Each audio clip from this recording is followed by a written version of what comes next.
Hello, ladies. Today I am really happy to have Christine McGinnis. I think I pronounced that correctly with me. And Yeah. she is here from Canada with the company Willow Therapies. So, Christine, why don't you start off by introducing yourself to us? Hi, Anna Laura, and thank you so much for having me. Yeah, so I am a advanced reproductive reflexologist. I also provide hypnotherapy, gua sha, and various other kind of holistic healing services. I really focus on the mind-body condition to find a deep level of healing from chronic health conditions. Specifically, they're related to hormonal health or chronic pain. That's awesome. That's very much needed for sure. And Mhm. that's a lot of different services. I know, some of us have probably been to practitioners where, they really only offer one or two, or sometimes you go to practitioners and they offer the whole gamut of things. Did you start off offering all those services, or is there one or two that you started off in the beginning and then you added more later? Oh goodness, no. That's kind of how it happens. Is you start with one, and then you realize there's kind of like a gap or a need to bring in something else. And there's certainly other areas like nutrition where I would refer out. But when it was something I'm like, I could do that, I could add that in, then I just took additional training. So my initial modality is reflexology therapy. So feet, hands, head, we have wonderful reflex points that can help to adjust how our whole body is functioning. And I found it was a very powerful therapy, especially for helping your nervous system really calm down and get into a rest and restore mode. And then the other things just kind of came one by one as I needed them, either for myself or for my clients. For sure. Yeah. So tell us a little bit about your personal journey. Did you struggle with like chronic pain and chronic illness, hormonal issues, infertility, all of the above? Or Yeah, I mean, I actually breezed through most of my younger life, but I grew up in a household that had a lot of chronic migraines and chronic reproductive health issues. So I saw my mother and my sisters suffering, and I was like, well, I know we have a family history of this, but I mean, we can't just, there's got to be something else we can do. I saw them trying the medications and they would kind of help, but their quality of life, especially when they were having a flare up of their conditions, it wasn't great. So I think I had a bit of a helper complex as a kid and teenager, and that led to me just wanting to learn about the human body and how one person could have all this going on and one person could be seemingly fine. Like, what was going on there? So I decided to switch to working in reflexology therapy as a career when I became pregnant with my first child. I wanted a career that I had a little bit more control over. And then after my child was born, that is when I started to have all of the same issues I had seen my family having. Um, and I'm just really grateful that I was already in that space and surrounded with amazing opportunities to learn and practice. And I was able to find really great self-care resources and external resources to really help support my health. So that's awesome. It's almost kind of like the hormonal imbalance or whatever, goes on when you get pregnant and have a baby, that just kind of threw you yeah, into something and you're like, oh. yeah, there was that, and then just the extreme stress and interrupted sleep. So my kid had some health issues, resolved now, but like he would only sleep 45 minutes at a time. Oh, yikes. It was hard.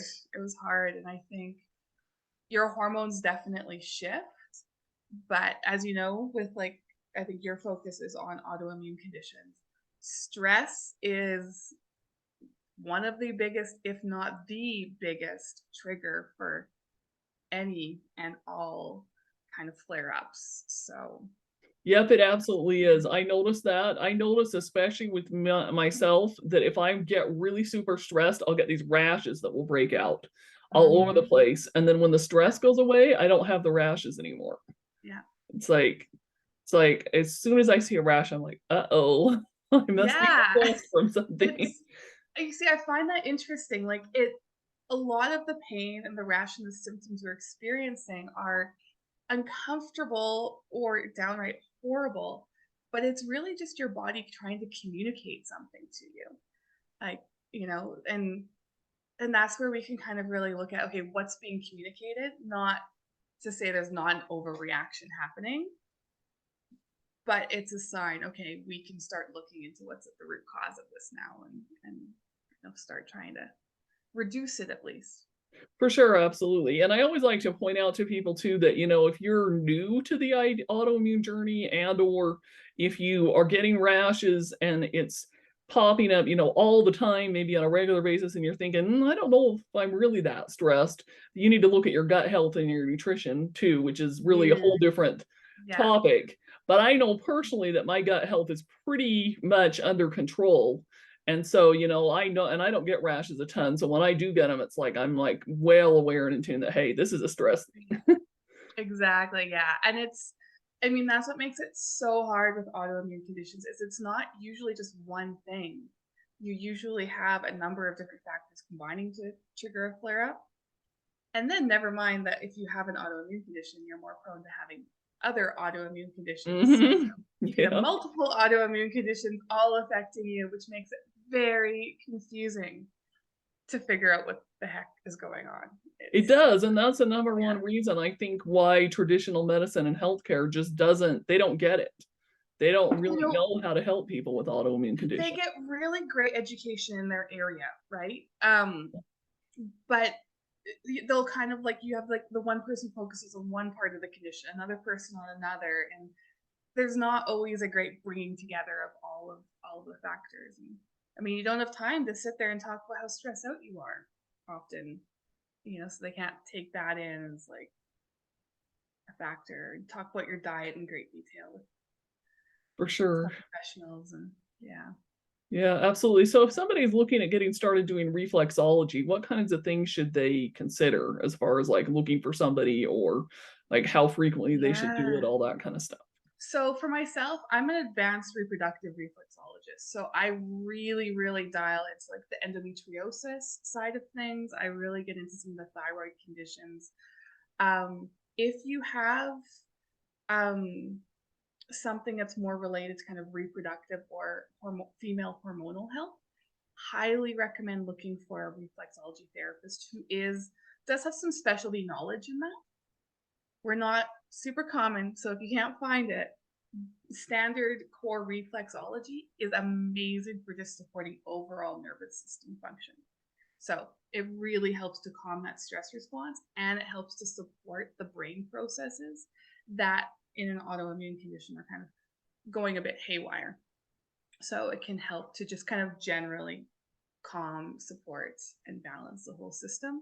So look for someone who is well trained, ideally who has like a governing body that they're registered with, because that provides you with liability insurance, and then you're getting a certain level of training. Here in Canada, we have the Reflexology Association of Canada, so I'm on our local chapter for that, and they've done a really good job of kind of creating like a good baseline level of training across the country. I believe in the US, you have a number of different ones. I'm not super. Probably. I'm not super familiar with it since I'm not a reflexologist. I have So, a because little bit of experience with there are reflexology, but not courses a out ton. there that are like a 2-hour online course and it gives you a little certificate. And that's not really who you want to be seeing. No. They're probably not going to do any harm, but seek out someone who knows what they're doing and is actually going to really support you. Yeah, and also reflexology is great because if you are someone who is maybe like a little bit more squeamish about getting massages or acupuncture, we're really just working with the extremities. So it's very accessible. You're usually fully clothed during a session, and I like to make clients really cozy, blanket, table warmer, and maybe even a foot soak. So Sure, that's awesome. it's a very relaxing and pleasant therapy. don't have a lot to lose to try it out. For sure, absolutely. So how would you say that reflexology differs a little bit from, say, like acupuncture? Well, we do use different maps. There is some overlap. So for me personally, with my focus on hormonal migraines, I've trained in acupressure for that. So I do bring them together, um, but we do use different maps. So acupuncture uses the meridian system. So kind of like we have lines which go from our head to our toes, and then along those lines there's nodes, and that's where they're putting the acupressure needles. Um, Reflexology uses kind of a representational approach. So it's kind of like the idea that the whole body is reflected in kind of your hand or on your foot. So you would have, like your diaphragm's kind of in the middle, your brain's on the tips of your fingers, the pelvis is more on the bottom. So it's more if you were to take like an anatomy chart and slap it onto your hand or your feet. That's how we work with points. Um, but we'll kind of sometimes borrow from their system as well, especially if you get into working on the ears. Yeah, that's awesome. Yeah, for sure. Yeah. Yeah, I can see that But having some similarities for sure. they're both kind of like different avenues that do the same thing basically. You kind of, as far as my, I guess, opinion or understanding of the two modalities. For sure. I think they have kind of Absolutely. similar effects. Yeah. Yeah, so if somebody's got kind of, let's say, chronic migraines or, or maybe it's fertility, whatever it is, and they're coming either like say to you or to somebody else who Mhm. specializes in a similar kind of thing, what kind of time frame are they looking at? Are they looking at like once and twice a week for like 6 months, or like what kind of, how in depth would Oh, they need to do it to that really is solve their so problem? individual. I usually do a pretty thorough consultation with the client, to talk about that ahead of time, because I want people to go into it with an expectation of what the time and financial commitment's going to be. And I do my best to use my experience. I've been doing this for a while, so to use my experience to give them an idea. It really depends. Anything with hormones, I really like to see people weekly, if they're cycling for at least one menstrual cycle.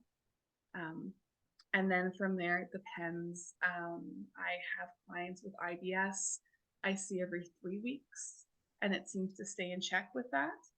Um, Endometriosis, I would usually see someone weekly for about 4 to 6 weeks, bi-weekly until symptoms disappear, and then monthly for maintenance as needed. Um, Although often I do actually see endometriosis clients stop after let's say 5 to 6 months and not have a recurrence, or at least for a couple of years. So Wow, that's awesome though, because I know a yeah, lot of therapies, I mean, even I have a lot more experience with acupuncture. I've done acupuncture quite a bit. And it, I got a lot of initial benefit, but then I find that if I go too long without it, then it kind of stops and I have to, yeah. go And it, back and it do it again. really depends on what the condition is. And the thing is with a lot of autoimmune conditions, it's something that is kind of like innate to your body. You can get it to remission, but you have to be really careful to keep it there, or if there's something your body's reacting to, like it could just be environmental, you can't control. um you're always going to be needing something to calm that response, and just For doesn't sure. go Yeah. away, unfortunately. But yeah, a lot of people can see, I believe there's a light at the end of the tunnel. And I also work virtually, teaching people how to do this work on themselves. So Oh, okay. Awesome. Yeah, that was I going to be am, another question I was going to have is how. yeah. So this is one thing I noticed after I've been practicing for a number of years, that people were, like you said, like they're stuck going to me, and when they stopped, the symptoms came back. Um, and like I consider myself working as a healer, and if people are dependent on me as a practitioner, they haven't really healed. They've just found another method of symptom control. It's maybe a bit better than the medications they're on for life, but not much. So I'm very, very strong on teaching clients both reflexology and acupressure techniques they can do on themselves, but also breath work.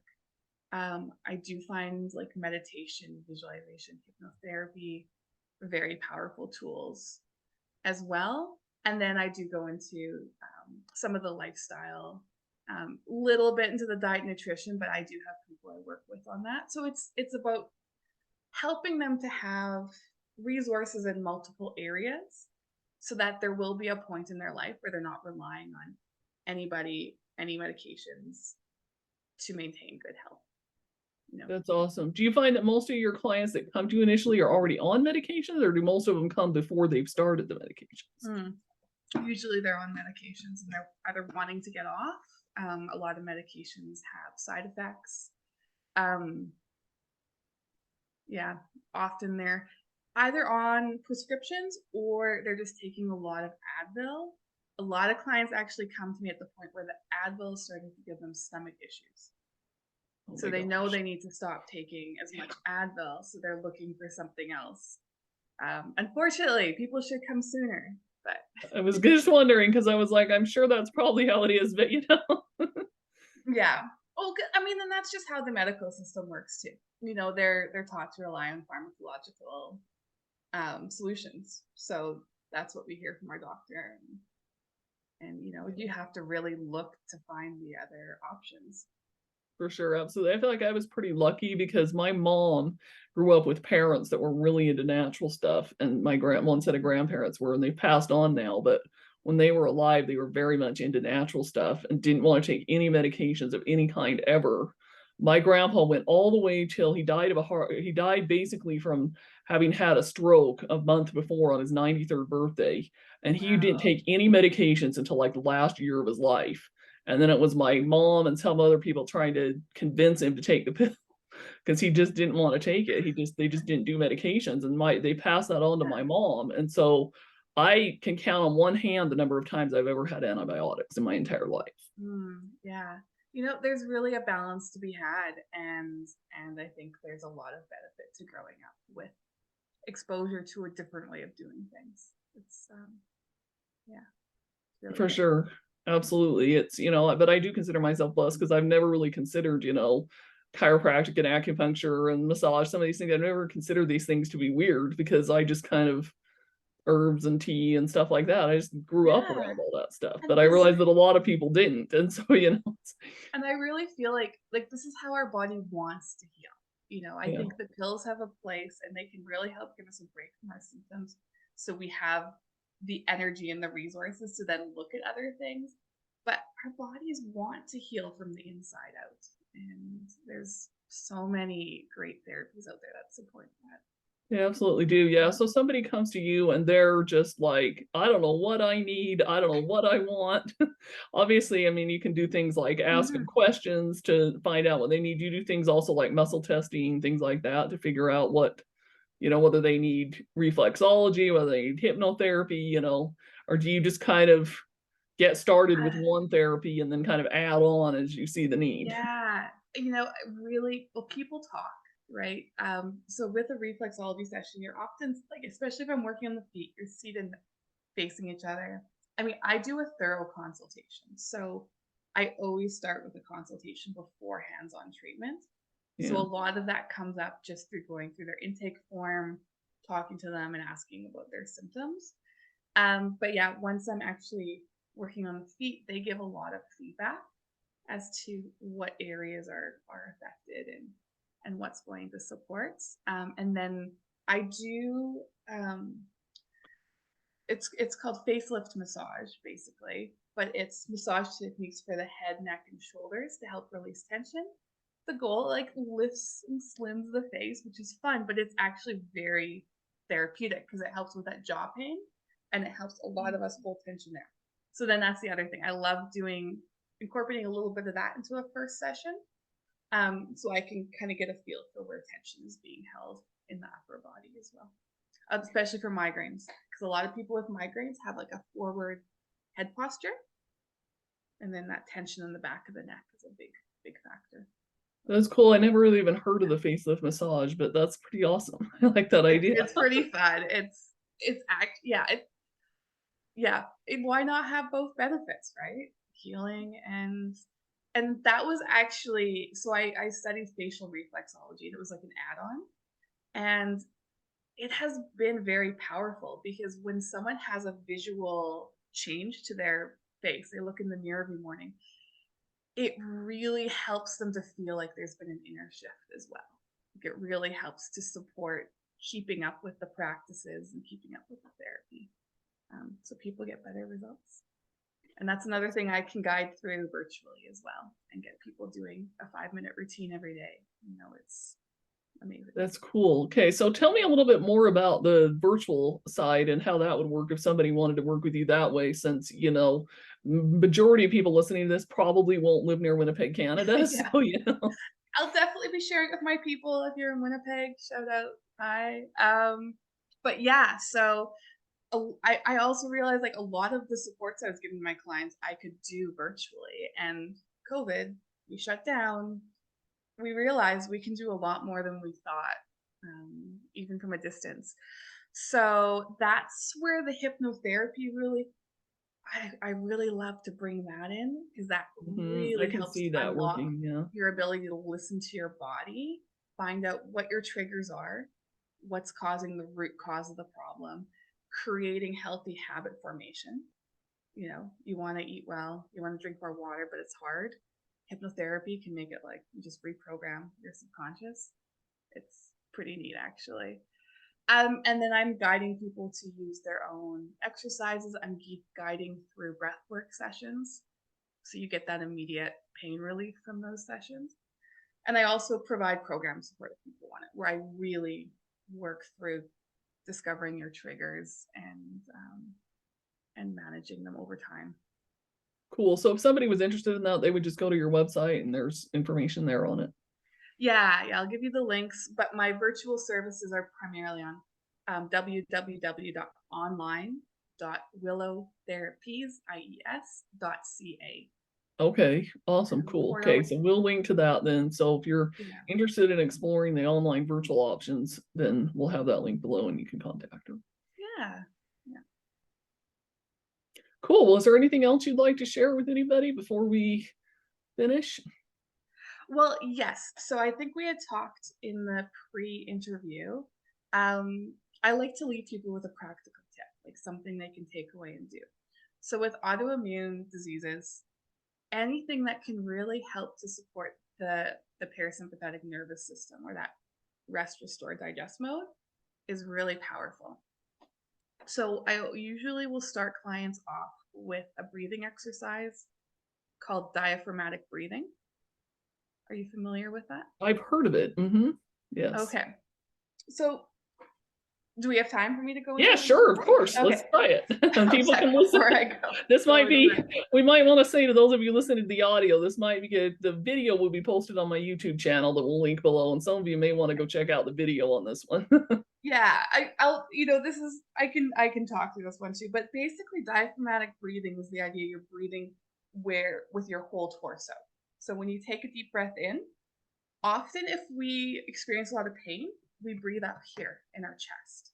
So you'll notice your chest rise and fall. Often people in pain have faster breath rate. So what you want to do is consciously breathe into your lower belly.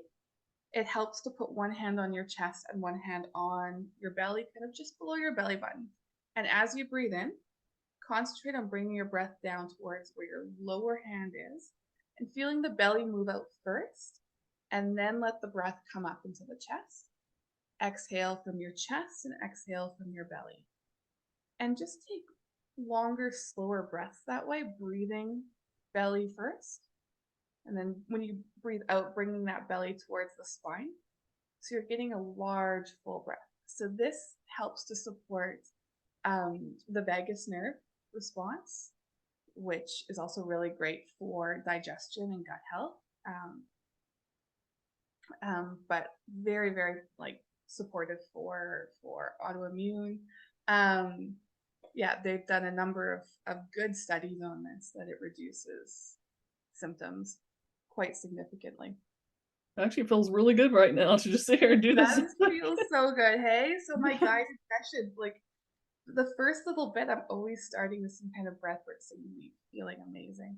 Now, one thing I'll note though is I do work with a lot of people who are in a constant state of stress and pain. Sometimes this is really, really hard to do. So some people, if you're listening and you just literally can't breathe into your belly, it's not working, or you do it and you start to get dizzy or shaky, or you start to get a headache. That's not crazy. It happens, especially if your nervous system is just on overdrive. So what I recommend in that case is, instead of sitting like we are, lying down on the ground with your hands on your lower belly and not really trying to do much, just kind of concentrating on where your hands sit on your belly while you lie on the ground with your knees bent, and just starting there from the most simple place. Do that for a while, see how it feels. Spend 3 to 5 minutes. Then the next session, start to more consciously breathe into your belly, still lying on the floor. Work up to that 3 to 5 minutes, and as that starts to feel comfortable, then you could start doing it maybe supported on the couch, and slowly work your way up to where you're sitting and able to do that breath work.